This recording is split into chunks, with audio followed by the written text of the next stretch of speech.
Welcome back. We're closing in on 81 days until Election Day, but the concerns about who may vote and how all the votes are counted continue to grow. Miranda Kahn has more.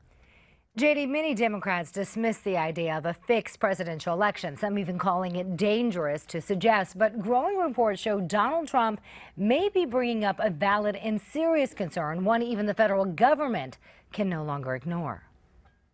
And I'm afraid the election's going to be rigged, I have to be honest. It was the statement that those on the left shrugged off. Of course the elections will not be rigged. What does that mean?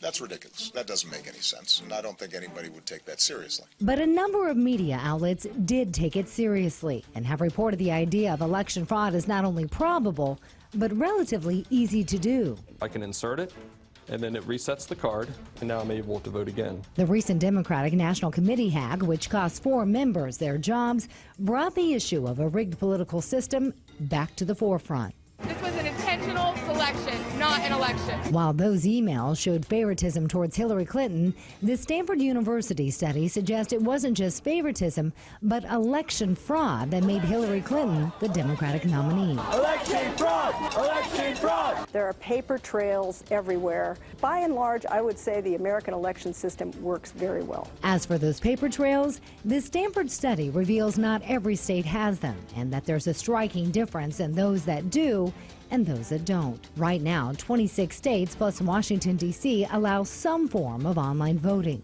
We're not at the point now where we can use the internet to cast ballots securely, safely, and simply. But it's not just cybersecurity that has raised some red flags. Common sense shows you show an ID when you vote, right? There's also the issue of voter identification. Courts have struck down voter ID laws in several states over the past few months, arguing they discriminate. Well, I'm looking at all of these decisions coming on down from the standpoint of identification, voter ID, and I'm saying, what do you mean you don't have to have voter ID? And while the president defends his stance, The federal government doesn't run the election process. it's now the federal government who's offering government assistance in scanning for vulnerabilities. There's a vital national interest in our election process, so I do think we need to consider whether it should be considered by my department and others critical infrastructure.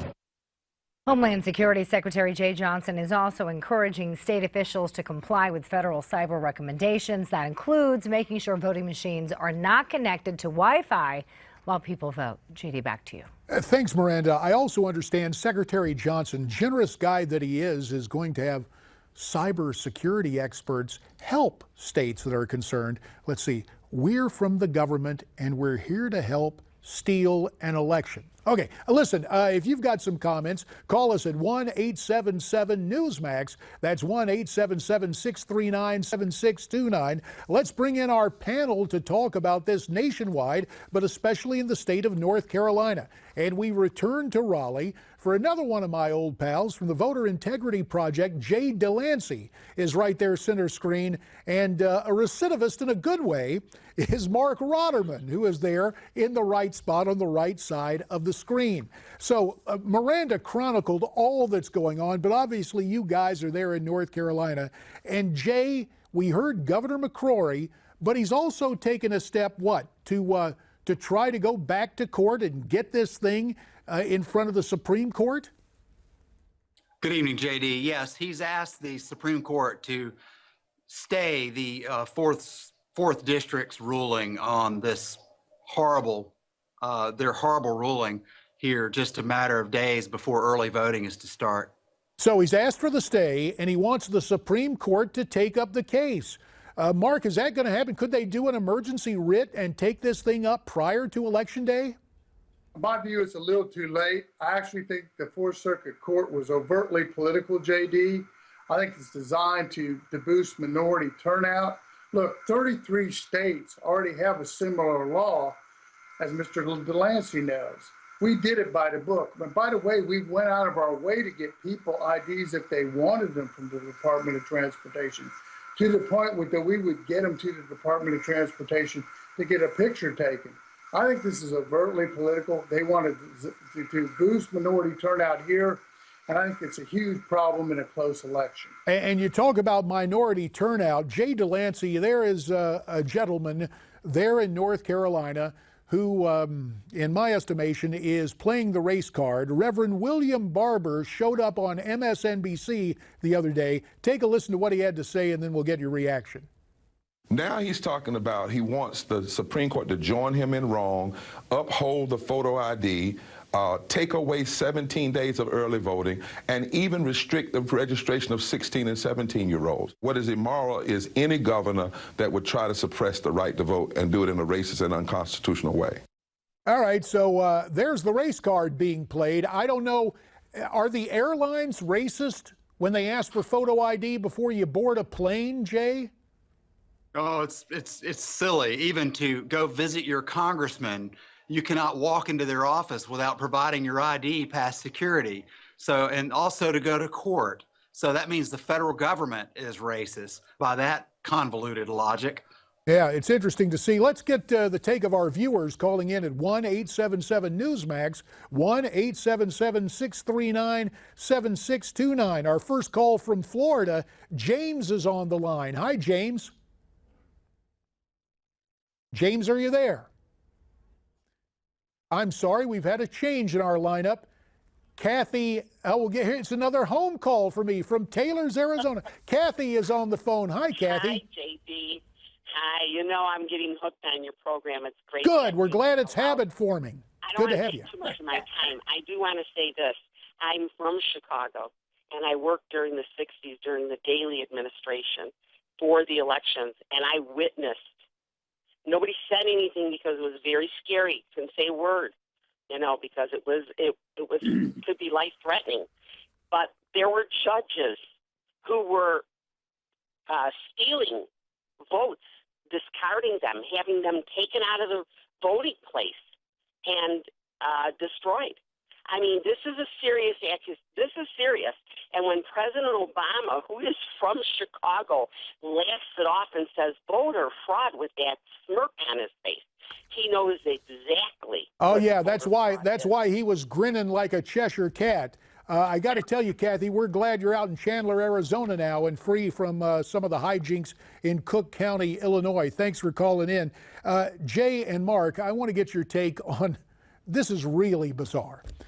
Hillary Clinton's campaign has started a new outreach program to Hispanic voters enlisting dreamers. You know, the kids who come here who are not citizens?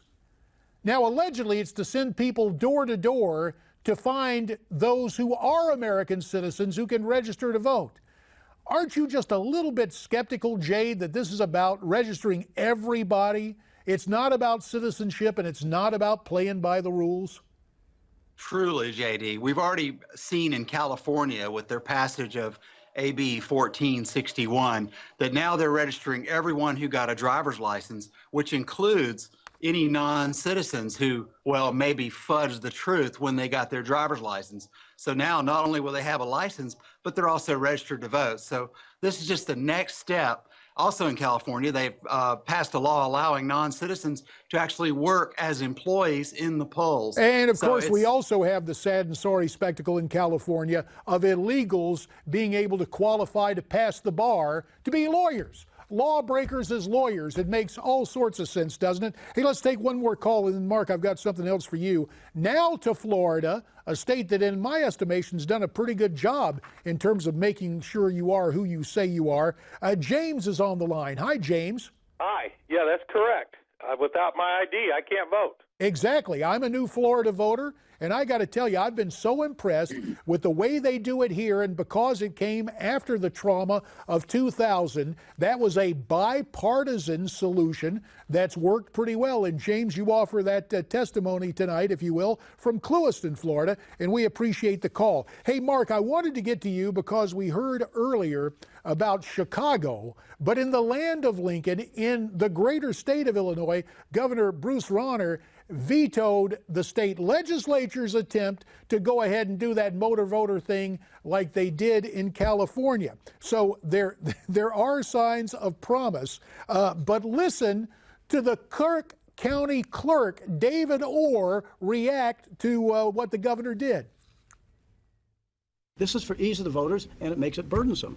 So I can find no legitimate reason and certainly doesn't violate federal law. Oh, yeah, that Cook County two-step. Final 30 seconds to you, Marc Rotterman. Well, let me just say this. I think all the institutions are failing us, from the FBI to the Attorney General. Frankly, we're having social experimentation in the military. Hillary Clinton gets away literally with violating law at every turn. The Clinton crime family, they get away with it. Trump says one thing, is taken out of context. This is an election that's coming up in the next 80 days, and it's the election of our lifetime. And we better understand. Fair enough. We will do it. We will do it. Marc Rotterman and Jay DeLancy, both from Raleigh. Guys, keep tabs on this, and we'll continue to follow it. When we come back, a PR expert from Hollywood. Stay tuned.